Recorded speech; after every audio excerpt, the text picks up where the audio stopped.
Welcome to the Farmish Kind of Life podcast, where we talk about homesteading stuff and life stuff and everything in between. Join me, Amy Dingman, as we explore big questions on a little farm.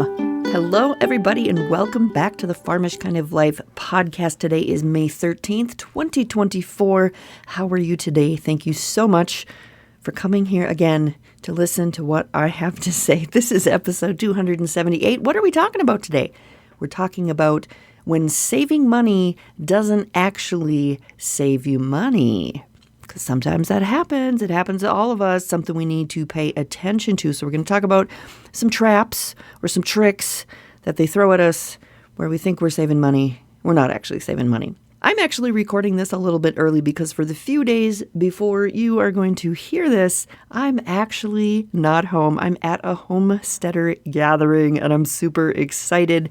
Nate and Aaron from Two Chicks Homestead down in Illinois had a little homesteader community gathering, and Toolman Tim stopped by and a bunch of other folks stopped by, and I went down there to hang out for a few days. So look forward to my stories and my thoughts about that next week, including lots and lots about the rabbits that I am bringing home, because the rabbits I've been talking about getting, yes, I'm getting them from Nate and Aaron, which is pretty cool because a while ago I had them on the podcast, maybe a couple years ago.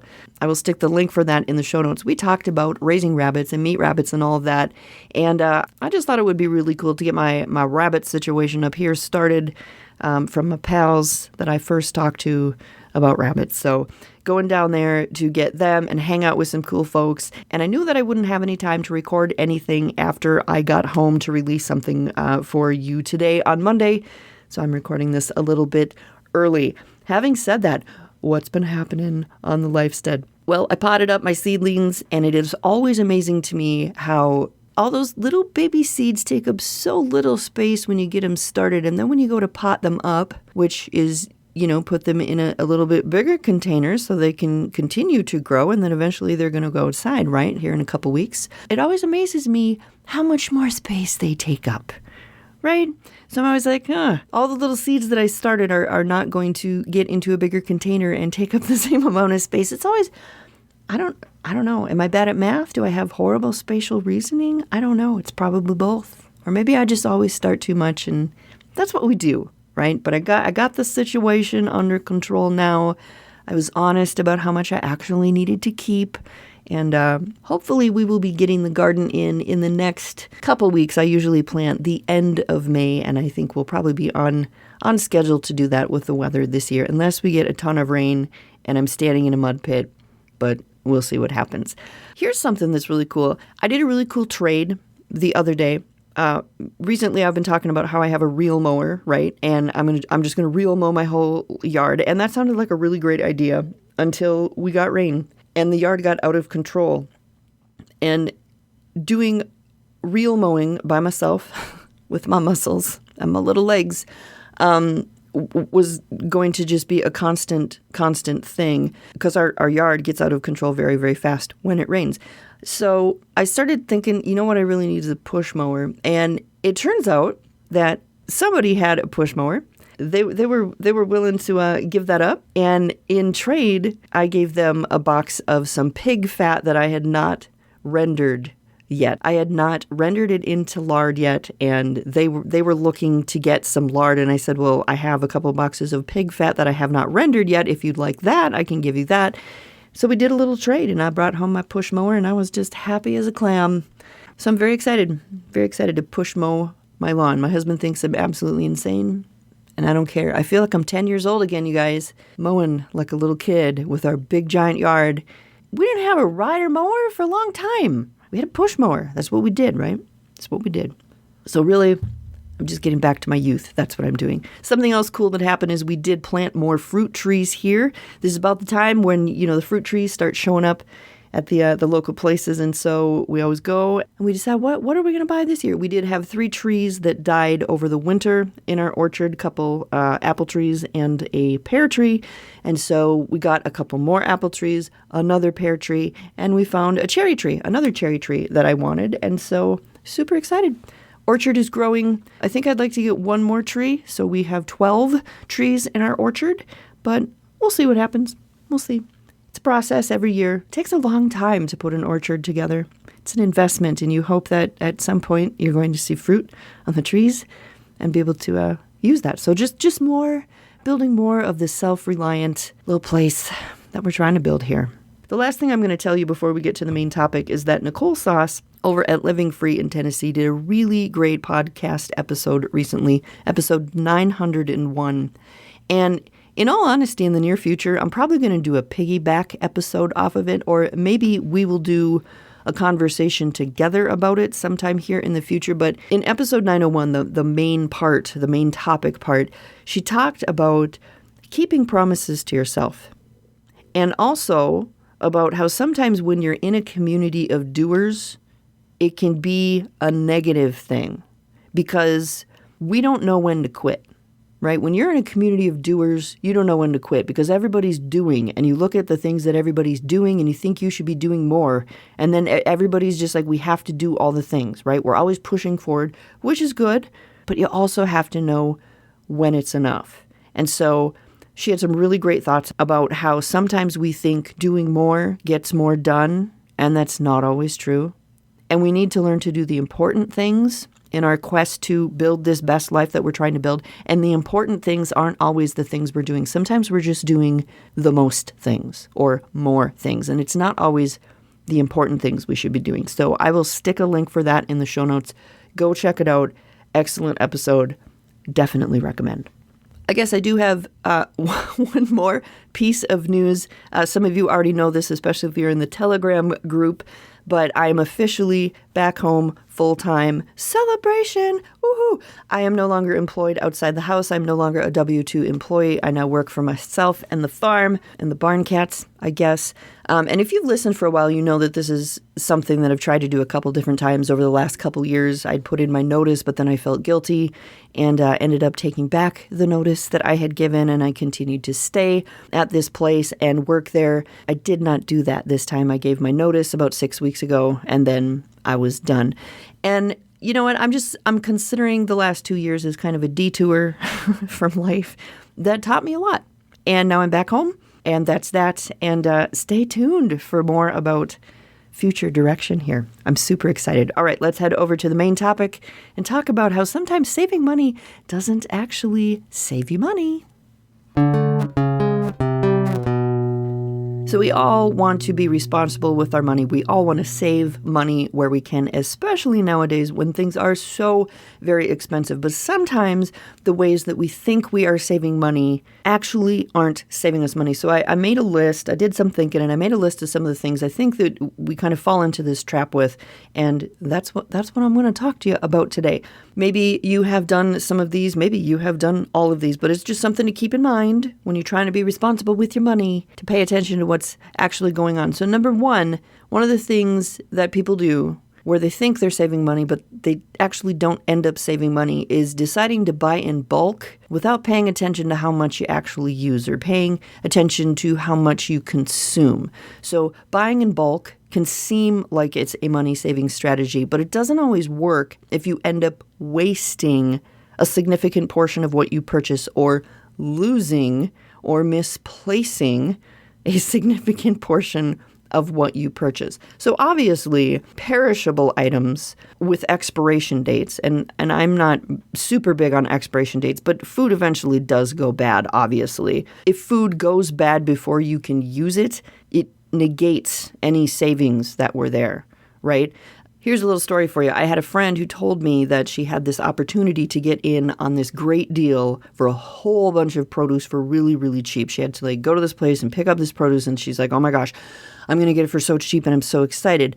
But she didn't get it all dealt with before she had to leave town for an event, okay? And she knew that her family had to leave town for this event, but it was too good of a deal to pass up, right? She's like, Amy, I have to go get this. But she got it. She didn't have time to deal with all the produce before they ended up leaving, and most of the stuff ended up going bad before she could deal with it.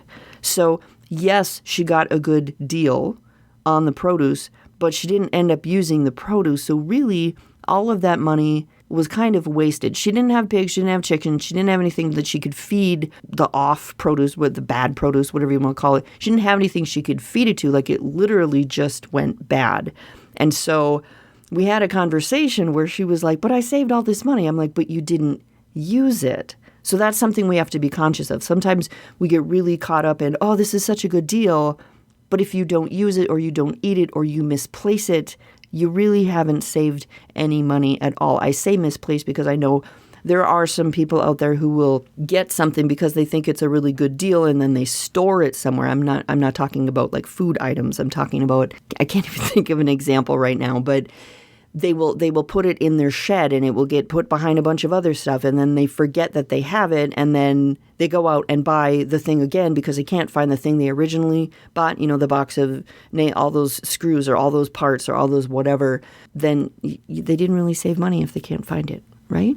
Right. All right. Number 2, here's something else that we also do that doesn't actually save us money. Sometimes subscribing to money-saving services or memberships doesn't really save you money. They claim to save you money in the long run, but they might not actually save you money if they don't really align with your habits or the way you spend money or your actual life. Okay, so the new thing is subscription boxes, right? I shouldn't say new. They've been around for quite a while, but sometimes they'll offer discounts on products, right? You subscribe to these boxes, and then there's products in there, and then there's discounts in there. But if you don't use most of the items, or you don't need most of the items, you're not saving money, right?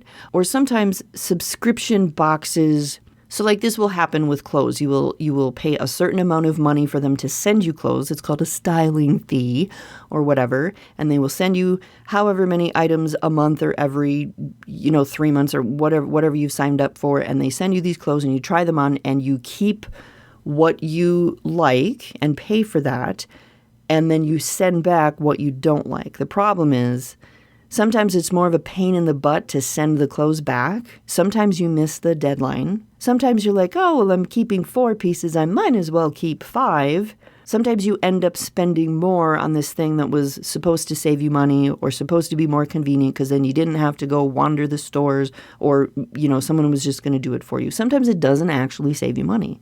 This is similar to places where, you will buy a membership or, whatever you want to call it, to like a car wash place, right? Where you're going to get a deal if you wash your car a certain number of times a month, right? But you know that you're never going to wash your car that many times a month. The intention is there, right? But you never do. And you realize that really the only way this is going to save you money is if you're washing your car once a week or twice a week. And you're like, wait a second, I maybe wash my car once a month. Why am I paying for this membership that's supposed to be such a great deal when really I'm not using it? So it's not saving me money, okay?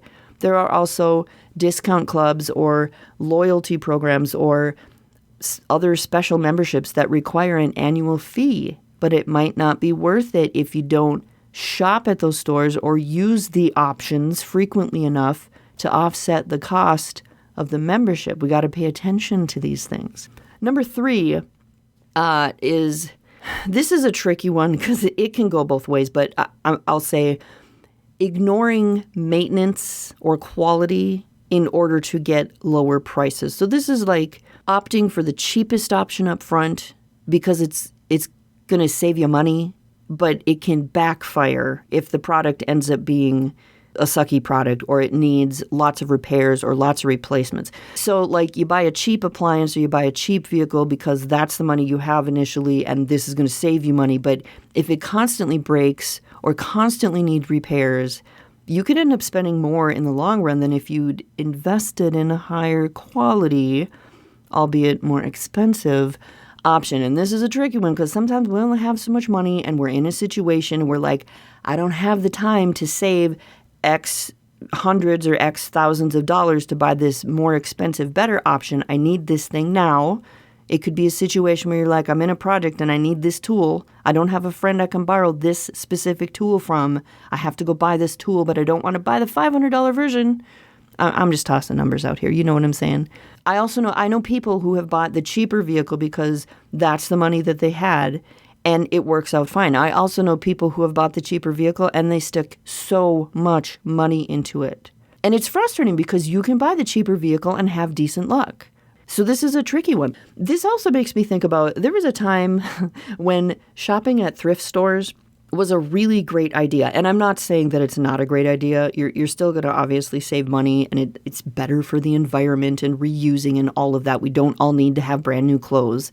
But clothes were better made, okay? They were well made. And the clothes that were in the thrift store were decently made. And the clothes that were coming out brand new in the other stores were not, okay? So I would often hear people say that you get better clothes at the thrift store for cheaper that have already been worn and someone just got bored, so they sent it to the thrift store.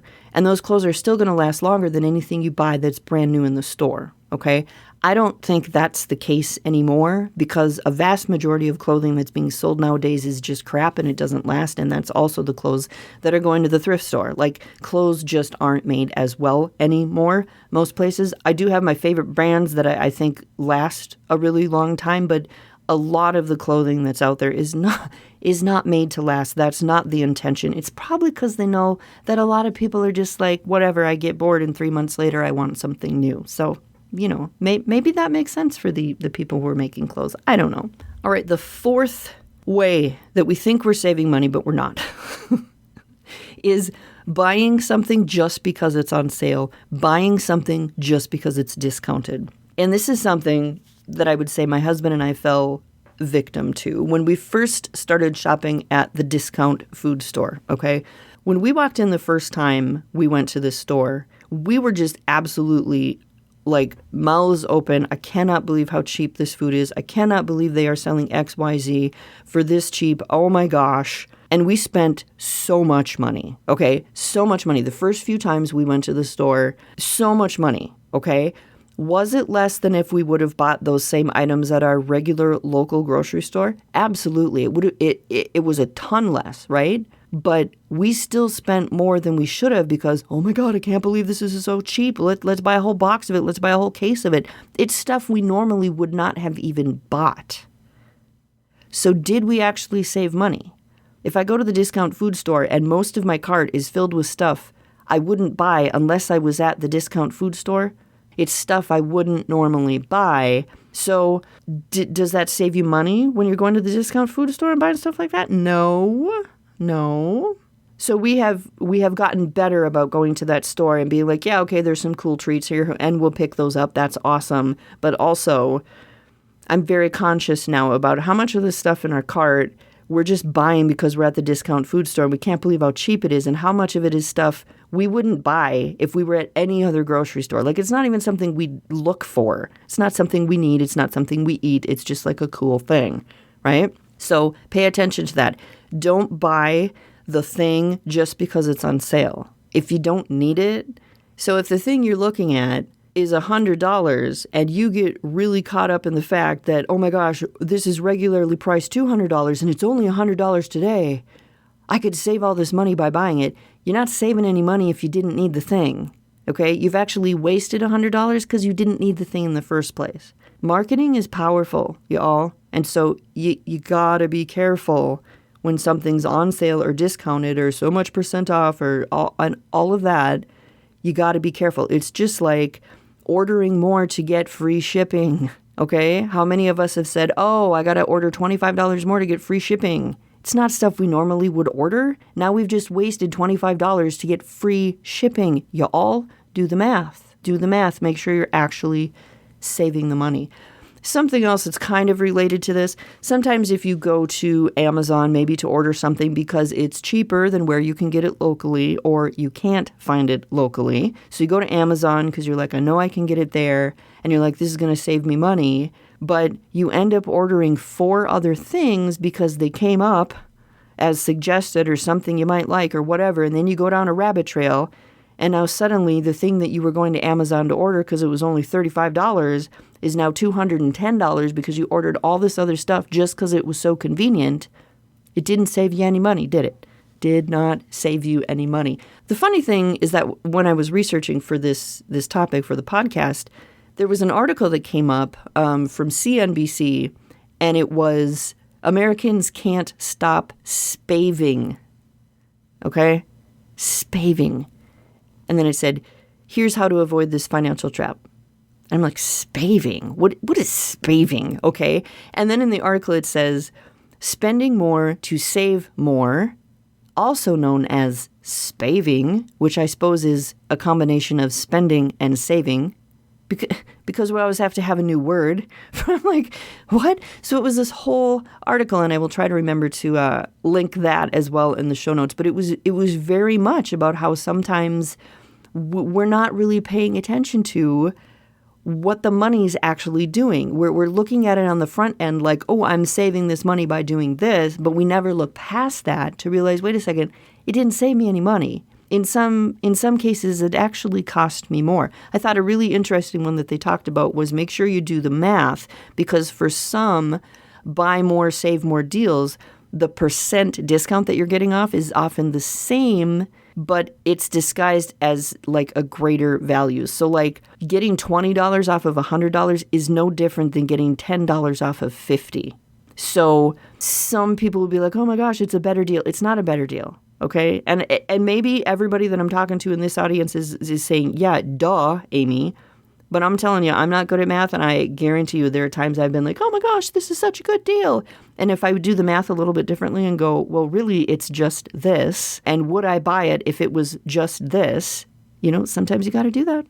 All right, so that is what I have for you today. Hopefully this gave you something to think about. Hopefully the next time that you are going to spend money on a really great deal, you take a minute and make sure that it's a really great deal. And if you have anything else that kind of applies to this episode, let me know. If you have some other ways that you've realized, you know what, I thought I was saving money and I ain't saving money. I realized, because sometimes it takes us a minute. Sometimes it's not an immediate thing. Sometimes it takes us a while to go, you know what, when I did that thing, that actually didn't turn out like I thought it was going to, and it actually ended up costing me money. So let me know, Amy at A Farmish Kind of Life, or find me on social media and let me know how you, too, have dealt with this. Thank you so much for hanging out with me again here at the Farmish Kind of Life podcast. Have an awesome week, and I will talk to you again soon. Hope you enjoyed the show today. To continue the conversation, visit our website at afarmishkindoflife.com, find A Farmish Kind of Life on social media, or drop me an email at amy@afarmishkindoflife.com. Peace, love, and bacon, y'all. Stay farmish.